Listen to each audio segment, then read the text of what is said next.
All right, guys, what is going on? Welcome back to another episode of Meet the Critters.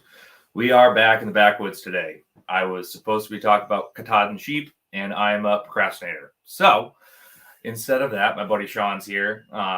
Though it's not livestock, he is in the animal world. So, we're going to chat with him a little bit. What's going on, Sean? What's going on, Kyle? Tell us a little about yourself. My name's Sean, and I breed dogs. American Pocket Bullies. Yeah. Yeah. This is Sean's first podcast. We're going to make it through. I don't know if this is going to be 20 minutes or an hour and a half. So we're going to figure that out as it goes on. We are out in the front porch tonight because it is beautiful up here right now. We're finally getting into spring. And we're starting to be able to use the outside again, which is nice. Yeah, I don't know. Now I'm nervous. Good job. You don't need to be nervous. Okay, I got into breeding dogs about 12 years ago. I went to, I've owned dogs my entire life. Right. Mostly mixed breed dogs. And I went to a few conformation shows and decided that the American Pocket Bully, or American Bully in general, is a dog breed that I was very much interested in breeding myself. And started with, I got one Pocket Bully, and it took me a few years before I was ready to breed. Researching the breed, researching the health, researching the genetics. And then I kind of jumped in with both feet and an empty wallet. And, that's how you should enter most things. And the rest is history. Yeah, I've been breeding bullies for, like I said, 10, 12 years. Now, you've been around them a bunch, or was it more like you saw them and were like, oh no, that's freaking cool? Because I'm super guilty of that. So I, saw the Ossabas, my pigs, first. Yeah. And then found out how awesome they were and, what a good breed and, all the benefits of them. Yeah. So I'm 41 years old now. And when I was 18, I got my first, I guess, pit bull type breed. Right. I mean, any dog that has pit bull characteristics, I guess the general public characterizes them as a pit bull, but very rarely is that actually the case. Most of the time, they're mixed breed dogs that, have a little pit in them or something. Exactly. And that was the kind of dogs that I had for probably, like I said, when I was 18, I got a mixed breed pit bull type dog and kind of fell in love with that type of breed. So the bully breed is definitely a breed that as soon as I got it, was what I wanted to pursue, that kind of dog. I love that dog there. They get a bad rep. For sure. I had one for a little while. It was a weird situation, but I had her for about 8 months, and she was an absolute sweetheart. But there were also times where I was like, oh, all right. Pack mentality kicking in, stuff like that. And it's oh, right. That's why it's... Yeah, they're still dogs. They still have drive. Yeah. A dog. So the American Bully is comprised of quite a few different breeds, but it is a bully breed. So it has pit bull in it, English bulldog in it, French. There's a lot of different dogs went into making that actual breed of American Bully. And so I guess in the early 80s, late 80s is when the American Bully breed was actually formed, when there was an American Bully Kennel Club that was formed. There's several registries that still recognize the breed. So it's gone through a very long and arduous, I guess you would say, basically the breed standard has changed over time is exactly what it is. So when it first started, it was much more of a pit bull type dog, very lean, 45-pound game dog. They were game dogs. And if you look at the American Bully standard now, they're extreme. They're 80 pounds, 13, 14 inches tall. They're short, fat. They're pigs. They're short, fat, and squatty. Right. So it's come the standard has come quite a distance as to where it started over the last 20, 30 years. But yeah, I mean, even when I started with the first dog that I had was much more of a gamey type, pit bull type dog. And the dogs that I have now are much more shorter, wider, Right. Much less drive. They're companion dogs is what they are. They're the number one companion breed in the world right now, according to several different registries. And they're just awesome dogs. Yeah. No, I did. I love mine. I always, every now and then, I just go, I wonder what that dog is like. But, no, and I've met your dogs. They're the sweetest, cutest little things I've ever seen. Like, it's crazy. Yeah. Because again, I'm used to more of like, she was about this tall, like more gamey, like you were talking about, leaner. But, yeah. So, but you and me have had like a ton of conversations about like different breeding tactics and what you're targeting for and all that stuff. I mean, because Sean is who I talk to probably one of the most about my breeding stuff with the pigs. It's like, he doesn't always know, like, it's pigs. It's different than dogs, but he understands like the baseline of what you're trying to. Breeding mammals is pretty much all the same It's all the same. It's all the same. Yeah. But you have that baseline understanding of like what genetics you want and like understanding all of that, which I think is awesome. And I'm gonna try and learn everything I can from you with that for sure. Yeah. Yeah, we do a bunch of different things. We genetically test every dog that we're going to breed for known diseases, and for all of our brood stock, we won't breed any dog that is. Occasionally, we'll breed a dog that's a carrier, but that's not affected by a known genetic disease. So, like, there's several different ones, but just out of randomly, one of them is like CRD4, which is like retinopathy. Mm-hmm. It's a genetic eye disease, but it's also not known. So dogs that are even affected, they're not carriers. So basically, if you breed a male and a female and they're both affected, the entire stock is going to be affected. If you breed a carrier and a carrier, 50% of the stock is going to be affected. 50% of the stock is going to be carrier. You know, I mean, that's not perfect science, but that's close. That's close enough. Close. Like, a rudimentary, like. So we just do the best that we can. Like I said, we test every animal that we breed. We try to breed in only the traits that we want. We try to breed out the traits that we don't want. And over 3 or 4 generations, it's very easy to see that actually happening. Over 1 or 2 generations, it's kind of difficult, but over 3 or 4, it's very evident that what you're doing, if it's working or if it's not working. If you're trying to breed out very much gameness, or if you have a dog that's very, very hyper, or a dog that has prey drive, we really don't want any prey drive in any of our dogs. No. We don't want dogs that are going to see another dog and get aggravated. We don't want any type of prey drive. We don't want them chasing rabbits. We don't want them chasing deer. We want dogs that don't care what's going on around them. Right. And like having a full understanding of that, being able to look at a dog and go, okay, you have this, you have this, you have that. I think it's the coolest thing, because I have it with some of the other livestock that I work with and stuff like that, where I've been around it enough and I just go, okay, this is not the ordinary. This one's being an asshole, or this one's doing whatever. It's like, I would rather not put that into a breeding program. I'd rather put that into the freezer. Right. And exactly. It's like, when you're breeding dogs, especially when you're breeding them for conformation, there's a million different factors to look at. I mean, you have to know the breed standard. And then you also have to know, like, does a dog have a high rear? Are they cow-hocked? What's their rear angulation? I mean, these are all kinds of things that you have to look at when you're choosing a breed stock. And it's also difficult because you can't tell immediately. I mean, most puppies go home from a litter at 8 weeks old. And you can't tell a lot about that dog at 8 weeks old. No. So you have to do your best to try and breed those things out over time, so that you get a finished product that you're striving to breed. Well, and that must be super hard too, just in the aspect of like, then you can somewhat gauge your work, or like what you've done off of that animal once it's 2 or 3 years old, if you run into it again. Exactly. But also at the same time, there's still now that other human factor of their owner. They might not be doing the same exact things you're doing to try and get what you're looking for. Yeah. So all of a sudden you end up with a butterball. Exactly.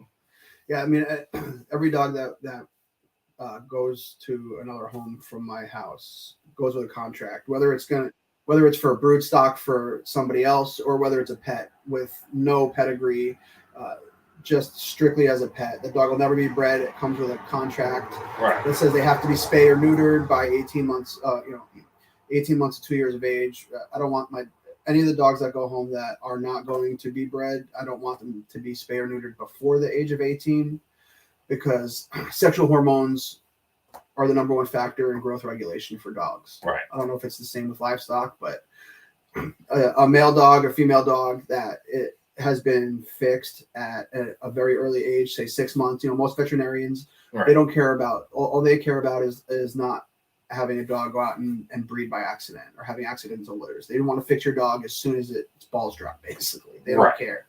But that also does the animal a great disservice, because the hormones that those sex organs produce are what regulates the growth plates in their body. So you'll find dogs that have super tall rear legs, or their growth is not regulated properly if they're spay or neutered. See, we did that with our 2 newest dogs on your recommendation of waiting a year. And I think they're some of the healthiest dogs we've had. Like, they're just great dogs. But with livestock, it is a little different, because it takes a lot. If you're waiting 18 months to get your dog spayed or neutered or whatever, you can just throw it in the car and bring it to the vet. With livestock and stuff like that, especially if you're looking at cows or something, it's a level of accessibility to get to them too. Oh no, for sure. Unless you're have a large animal vet with a trailer, you have a headlock yourself with veterinary training. Yeah. It's no, for sure. You can do that. So it's when you. I'd rather deal with a horny dog than a horny bull. Exactly. So it's one of those things where it's pigs.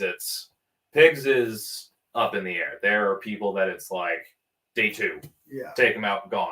Yeah. Then there are people that usually wait to 6 to 8 weeks when you're starting to wean them off and everything. Their estrus cycles are also different, though. Right. With pigs, like you were saying, they go into heat once or twice a month. With dogs, they don't go into heat until 6 to 8 months, right. And then they only go into heat every 6 to 8 months after that. Right. They don't. It's not like they're having heats all the time. All the time. Yeah. Yeah. So. But yeah, no. So. What's going on? How much, man? We just did a breeding. Right before I flew out here. Yeah. I know. I saw the one you were bringing home. I was like, we did a breeding with one of my female dogs. She's 2.5 years old. Her name is Theory, and we used a stud that lives in Iowa. So we actually had to have the semen shipped from Iowa to my veterinarian's office, and we did a surgical insemination on her. And then the next day we also did a vaginal insemination, because the sample that was sent to us was so viable and so healthy. It was very good. So my vet did the surgical, and then the next day she did the vaginal insemination. Yeah. But it's very uncommon. The other thing is, I won't let, you'll let your pigs just do their business. Right. It would be extremely rare that I would let dogs, my dog, any dogs, even dogs off my own yard, naturally tie, because it just can be dangerous at times. Even though they don't have prey drive, they're not aggressive towards each other at all. It's just not a comfortable situation for dogs to do it. I mean, it's uncomfortable for the male, and it's uncomfortable for the female, the bulbous gland. I mean, the whole entire process is just not a comfortable thing for either animal. Yeah.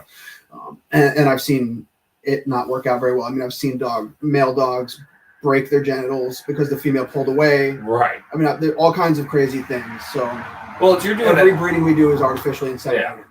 Either we collect the male and we do the artificial insemination on the female, and that's it. I don't let none of my dogs naturally tie. Yeah, there's also diseases out there too. Oh, of course. And you're on such a different level with it than it's also an investment as well. It's not cheap at all. It's not cheap at all to do any of this stuff, because it's you say I don't artificially inseminate. I bought a buller to do all that for me, but yeah, we're talking $4. Yeah, just this one breeding that I just did before I came here probably cost me between $5,000 and $6,000. Yeah, that's for the semen, the shipping, the veterinarian to do the surgical insemination, put my dog to sleep. And I mean, so it gets to a certain point where it is this is a financial investment that I am looking for a return off of, and we want to make sure that this is done right. And it's very similar to things, to an extent. I'm not saying for sure. Yeah, I mean, the financial. I just want to breed healthy dogs, right, that are going to perform in a conformation ring, that are going to let other people know that we're doing it properly. We're not just breeding 2 dogs in a backyard and making as many puppies as we can to make as much money as we can. Right, that's not what I was saying. No, I know. But the problem with breeding dogs is there's a lot of people who are that's their goal, is to make as much money as they can with the least amount of investment as possible. And there's people like that on our side where they just have pens upon pens upon pens of pigs in ankle deep mud, and they're just slinging piglets out the door. That's all they're doing. I'm sure. And it's like, all right, easy with that. Like, there are people out here that are trying to do it right and figure it out. So you and me every now and then have had a conversation where it's gotten really deep of us just going, they don't understand. No, I know. And especially like nowadays, especially dog breeders, they just have a bad name, like a bad rap. You know, the whole, adopt, don't shop. People don't realize what rescues are for-profit businesses. They're not non-profit businesses. They're having dogs imported from other states to sell, to make money. They're not. There's I don't even want. It's just very. Well, that's how very complicated. Yeah, that's how we got Atticus, our lab. Nicole's ex, the daughter worked at a pet store down in Mass, where U-Haul truck showed up once a week. It was like, pick which ones you want. Yeah, exactly. And they had a free vet thing. Yeah. Like when you bought a puppy and they took it, he had a heart murmur. They're like, he's going to live to 6 months old, maybe. Yeah. And then they ended up with the dog. Yeah. And now he's 9. Yeah. And he is Satan. But we still love you, Atticus. Yeah. But you're a reputable breeder that people could go to and be like, I know what I'm getting with this. Yeah, exactly. Which is nice. You're getting an animal that's been genetically tested for all known diseases that affect the breed. That it's going to be clear from those diseases. You're getting a healthy product. Right. And that's what's important. And again, it's all in the same vein. Like, different strokes for different folks, I guess. But I mean, even not just the genetic testing, but we also do X-rays for hip dysplasia. We do hips and elbows. We make sure that the American Bully breed is very known to have hip dysplasia later in life. Most of the dogs there has been an occasional time where I've bred a dog that's been either mild for HD or hip dysplasia, but at 8 years old, she still hasn't shown any signs of hip dysplasia, and her X-rays haven't changed at all. Right. So, but most of the dogs that we breed are either fair or good hips and elbows, cardiac good. These are all OFA tests from their X-rays taken and sent. They're sent into OFA, and they're judged by 3 different veterinarians for OFA. Right. So you're basically getting 3 different opinions on those X-rays every time you send them in. And we do dentition, we do hips, we do elbows, we do heart. That's awesome. That's really awesome. Because you're putting all of your time into this, and it's do it right the first time. Because if not, what's the point? Yeah, no, I agree. I've definitely made some mistakes, and I've definitely who hasn't cost me quite a bit of money. But like I said, it's not always all about the money. But I just want to put the best product out that I can. Exactly. Do you check in with the owners like after you've sold them? Oh, yeah, all the time. So that's part of my contract also. This is Alex on the couch. He's not on camera. So. Yeah. No, part of my contract also is that they need to stay in contact with me. Also, if for any reason they can't keep the dog has to come back to me. The dog can't go to a shelter. The dog has to come directly back to me, to my home. Mm-hmm. I have the right to. I have the right to repossess any dog at any time. If I see on social media something that is that you're trying to sell the dog, or that you're not in a position to take care of the dog, or you're having life issues, or I always have the ability to, if I need to repossess that dog, to put it into a better situation. And we also vet everybody before we sell a dog to them. They have a questionnaire they need to fill out. Then I do a home for anybody that's within where I can physically go. I do a home check on every dog that goes from Washington State. So anybody that lives in Washington State, I go to their residence where the dog's going to be living. I make sure that they're going to be living in a comfortable environment. The people can afford to keep the animal. They can afford to feed the dog. I do as much due diligence as I possibly can. That's important. And it's like, I applaud you for taking those extra steps, because they are important. Because it's, one, the health of the animal, the safety of the animal. Right. But it's also your name out there as well. Exactly. When you put something like out there like that. Exactly. Yeah. Like, I've seen so many examples of that, again, on my side, where it's like, I know people that raise amazing pigs. Like they go above and beyond of what they do to have the best quality pork, the healthiest pigs that you possibly can. And then selling them to someone who takes that pig who does better on pasture, like just isn't really good at a sedentary lifestyle. Like it's going to put on a lot of weight and it's going to be less healthy. It's going to be delicious, but it's And you take an animal that could have been the best pork you have ever had in your entire life, and now it's good pork, but if you had kind of done what you were supposed to do with it, there's done your research, it would have been astronomically better. Right. Yeah. But that's the important thing, is customers need to do their research as well. Like, I'm sure you've probably had a ton of people that it's like, oh, we're getting this. Are you? Okay, let's talk about it first. Right. And it's like, what do you want to do with this? Like, what's your 5-year plan with this? Yeah, no, exactly. And it's like, they tell you and you look at them and go, no.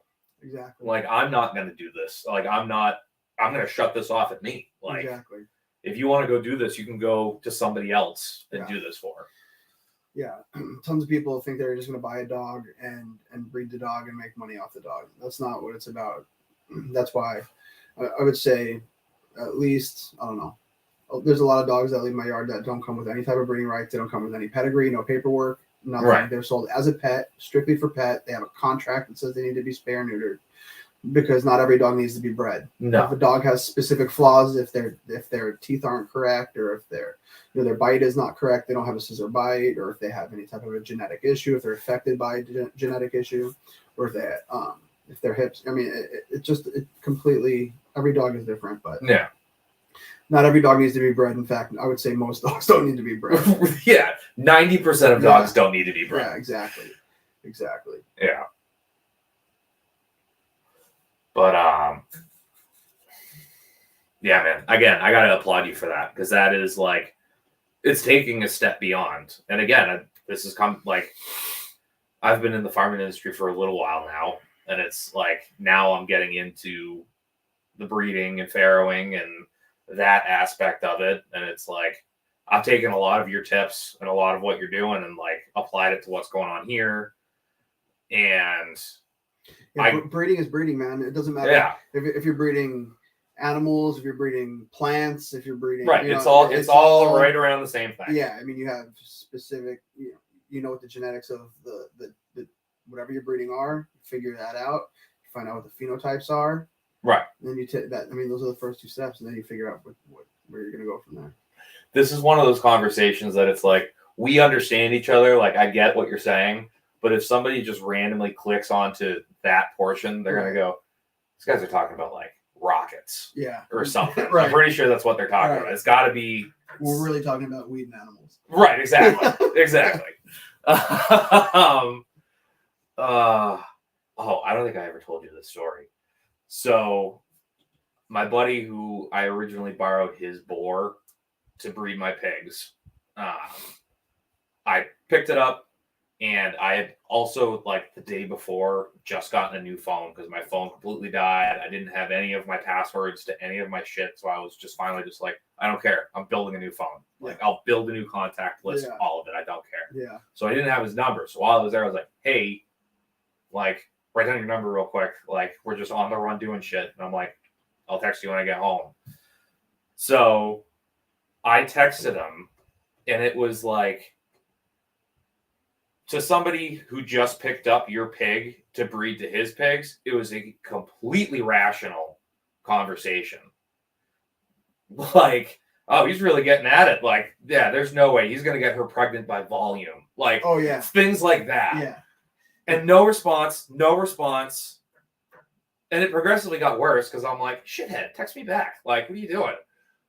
And then I messaged him on Messenger. I'm like, you getting any of my texts? And he goes, no, you texted me? And I'm like, texting the wrong number. Oh, no.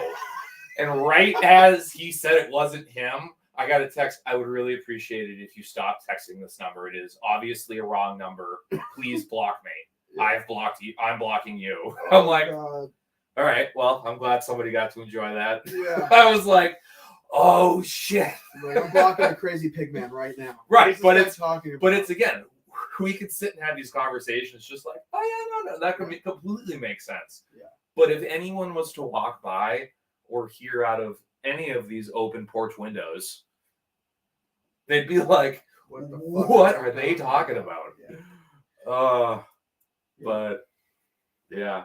So we're coming up on 30. Is there anything else you want to touch on? Anything else you want to put out there?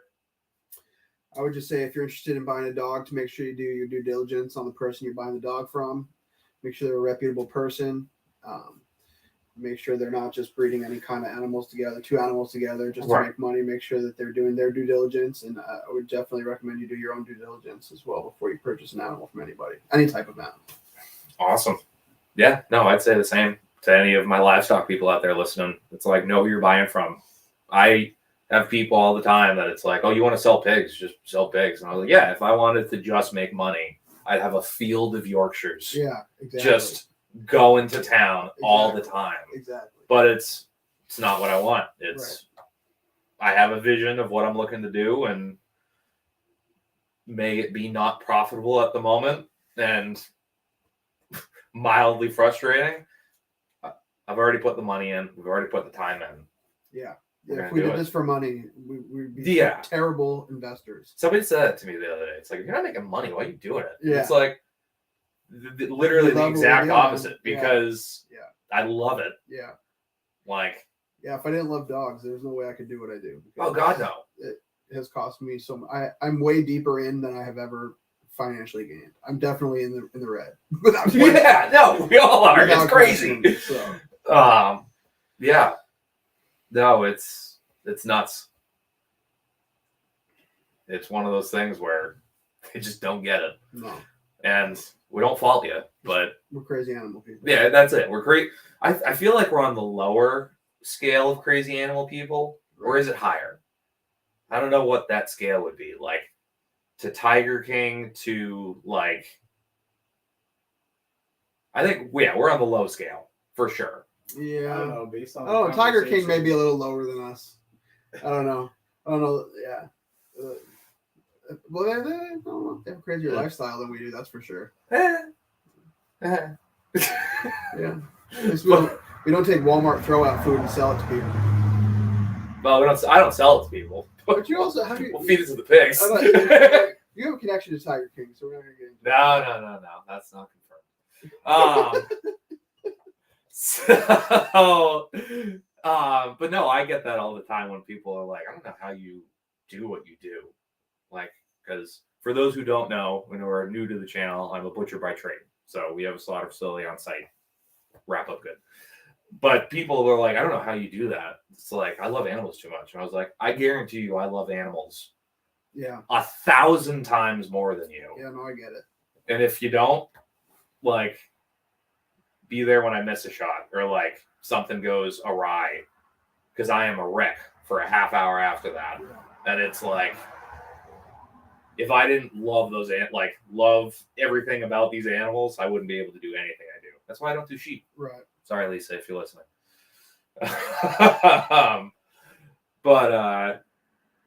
Yeah, man. So we're coming up on a half hour, so I appreciate everybody watching another Backwoods episode. Again, we just kind of threw this together. I will be doing Katahdin sheep next Saturday. I apologize to everyone who tuned in. But it won't be butchering them. I won't. Not yet. So tune in next Saturday for the Katahdin sheep. I promise I will do it. You can follow me everywhere. Instagram, TikTok at Backwoods Butcher 603. And I'm also on Nostr. I couldn't give you my pub key even if I tried. So I appreciate everyone who stuck around and who's listening to this. And we will see you next time. And I'm glad you got a chance to meet the critter.